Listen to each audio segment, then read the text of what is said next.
আগামী 5 জুন ব্রাহ্মণবাড়িয়া সদর, নবীনগর ও বিজয়নগর উপজেলা পরিষদের ভোট গ্রহণ অনুষ্ঠিত হবে। নির্বাচনকে কেন্দ্র করে এই 3 উপজেলার গ্রামগঞ্জে চলছে প্রচারণা।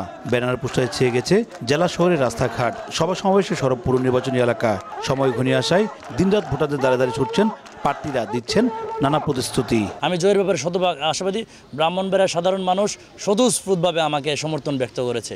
ভোটাররা সবাই উল্লাসিত আছে কিভাবে 5 তারিখে ভোট কেন্দ্রে যাবে, ভোট দেবে। আমি আশাবাদী খুব সুষ্ঠু এবং সুন্দর একটা নির্বাচন বিজয়নগরবাসী উপহার পাবে।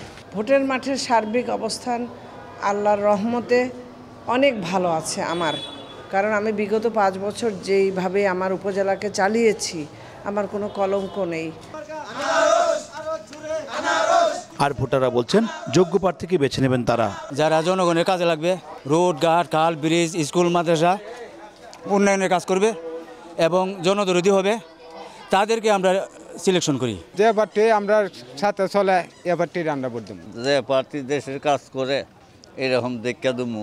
এদিকে রিটার্নিং কর্মকর্তা জানান, 3টি উপজেলা নির্বাচনকে অবাধ সুষ্ঠু করার লক্ষ্যে সব ধরনের প্রস্তুতি নেওয়া হয়েছে। প্রত্যেকটি ইউনিয়ন পরিষদে একজন করে নির্বাহী ম্যাজিস্ট্রেট তো দেওয়া রয়েছেই, আর এর বাইরে যেসব স্পর্শকাতর জায়গা রয়েছে আমাদের ইন্টেলিজেন্সের তথ্য অনুযায়ী সেখানে একাধিক ম্যাজিস্ট্রেট দেওয়া রয়েছে। 3 উপজেলায় চেয়ারম্যান পদে 19 জন, ভাইস চেয়ারম্যান পদে 25 জন এবং মহিলা ভাইস চেয়ারম্যান পদে 12 জন প্রতিদ্বন্দ্বিতা করছেন।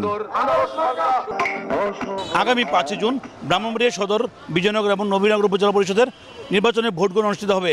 ভোটাররা বলছেন অবাধ এবং সুষ্ঠু নির্বাচন হলে যোগ্য প্রার্থীকে বেছে নেবেন তারা। উজ্জ্বল চক্রবর্তী, সময় সংবাদ, ব্রাহ্মণবাড়িয়া।